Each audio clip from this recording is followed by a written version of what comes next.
क्या आपने कभी सोचा कि एक छोटा सा फोन कॉल आपकी जिंदगी को कैसे उलट पुलट कर सकता है? ये कहानी हर उस इंसान के लिए है जो भावनाओं में बहकर फैसले लेता है, लेकिन अब वक्त है संतुलन और समझदारी की राह चुनने का। संध्या की किरणें जब धीरे धीरे आसमान को अलविदा कह रही थीं, तब राधिका अपने घर के छोटे से आंगन में बैठी थी। उसके हाथ में मोबाइल था और उसकी उंगलियां स्क्रीन पर तेजी से नाच रही थीं। वह अपनी मां को मैसेज टाइप कर रही थी। मम्मी, आज फिर वो लोग मेरी बात नहीं सुन रहे, मैं तो थक गई हूं। राधिका का चेहरा उदास था और उसकी आंखों में एक अनकहा दर्द साफ झलक रहा था। राधिका एक साधारण सी लड़की थी जिसकी शादी को अभी 2 साल ही हुए थे। उसका पति अजय एक मेहनती और शांत स्वभाव का इंसान था, लेकिन ससुराल में छोटी छोटी बातें कभी कभी उसे परेशान कर देती थीं। सास की ताने, ननद की छोटी मोटी शिकायतें और घर की जिम्मेदारियां, ये सब उसे भारी लगने लगा था। और जब भी वह परेशान होती, उसका एक ही सहारा था, उसका मायका। राधिका हर दिन की तरह आज भी अपनी मां को फोन लगाती थी। मम्मी, आज फिर सास ने कहा कि मैं खाना ठीक नहीं बनाती। मैं तो कोशिश करती हूँ, पर वो तो बस ताने मारती हैं। उसकी आवाज में गुस्सा और दुख दोनों थे।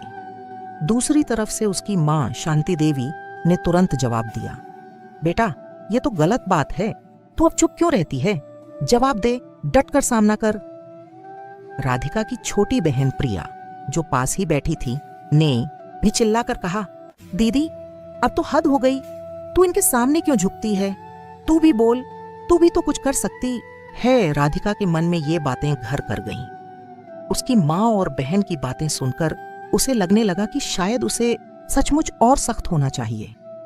उसने फोन रखा और मन ही मन सोचने लगी, हाँ, अब मैं चुप नहीं रहूंगी। मैं दिखा दूंगी कि मैं भी कम नहीं हूं। लेकिन क्या यह गुस्सा और यह जोश उसकी जिंदगी को बेहतर बनाने वाला था? गुस्सा एक आग है जो दूसरों से पहले हमें ही जलाता है। समझदारी ही वह पानी है जो इस आग को बुझा सकती है। अगले दिन सुबह जब राधिका रसोई में थी, उसकी सास ने फिर कुछ कहा, राधिका, ये दाल में नमक कम क्यों है? इतना भी नहीं सीखा तूने? राधिका का खून खौल उठा। उसने मायके की बातों को याद किया और बिना सोचे बोल पड़ी, आपको हर चीज में कमी ही क्यों दिखती है? मैं तो हर दिन कोशिश करती हूं। उसकी आवाज इतनी तेज थी कि पूरे घर में सन्नाटा छा गया। सास स्तब्ध रह गई और अजय, जो पास ही बैठा था, ने हैरानी से राधिका की ओर देखा। उस दिन घर में तनाव का माहौल बन गया। राधिका को लग रहा था कि उसने अपनी बात रखकर सही किया, लेकिन अजय की चुप्पी और सास की नाराजगी उसे बेचैन करने लगी। उसने फिर मां को फोन लगाया और सारी बात बताई।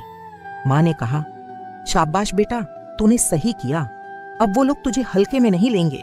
लेकिन राधिका के मन में शांति नहीं थी।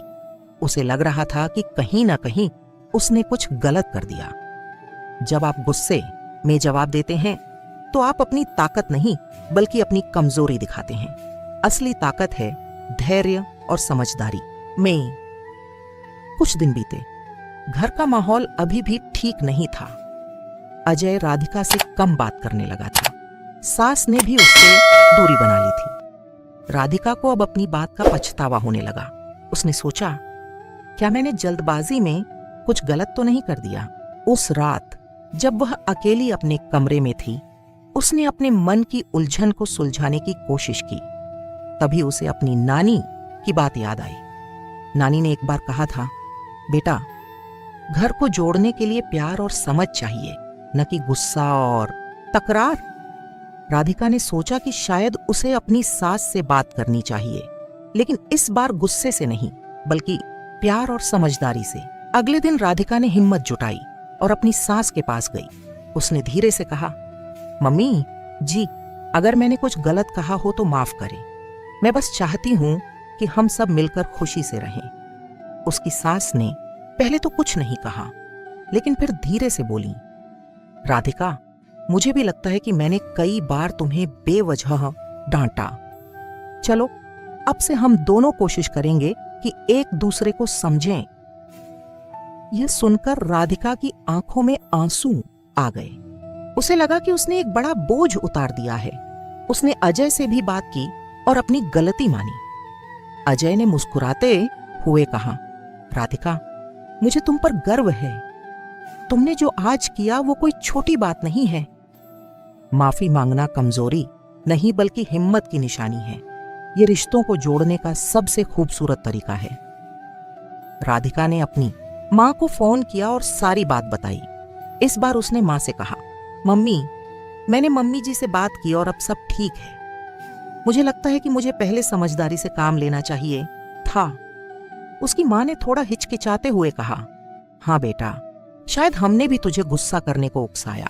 आगे से हम भी सोच समझकर सलाह देंगे। राधिका ने मुस्कुराते हुए कहा, मम्मी, आप लोग मेरी ताकत हो, लेकिन अब मैंने सीख लिया है कि हर बात को गुस्से से नहीं बल्कि प्यार और समझ से सुलझाना चाहिए। जिंदगी एक किताब है जिसमें हर पन्ना हमें कुछ नया सिखाता है। गलतियों से सीखें लेकिन उन्हें दोहराएं नहीं। कुछ महीनों बाद राधिका का घर खुशियों से भर गया। सास और बहू अब एक दूसरे की दोस्त बन चुकी थीं। अजय और राधिका का रिश्ता और मजबूत हो गया था। राधिका ने समझ लिया था कि मायके की बातें सुनना अच्छा है, लेकिन हर फैसला अपने विवेक और समझदारी से लेना जरूरी है। वह अब हर दिन अपने मन को शांत रखती थी। जब भी कोई परेशानी आती, वह पहले खुद से पूछती, क्या यह गुस्सा करने का वक्त है या समझदारी दिखाने का? और इस सवाल ने उसकी जिंदगी को बदल दिया। सच्ची जीत वही है जो मन को शांति दे और रिश्तों को मजबूती। गुस्से से नहीं, समझदारी से जियो। राधिका की कहानी हमें सिखाती है कि भावनाओं में बहना आसान है, लेकिन समझदारी से कदम उठाना ही असली हिम्मत है।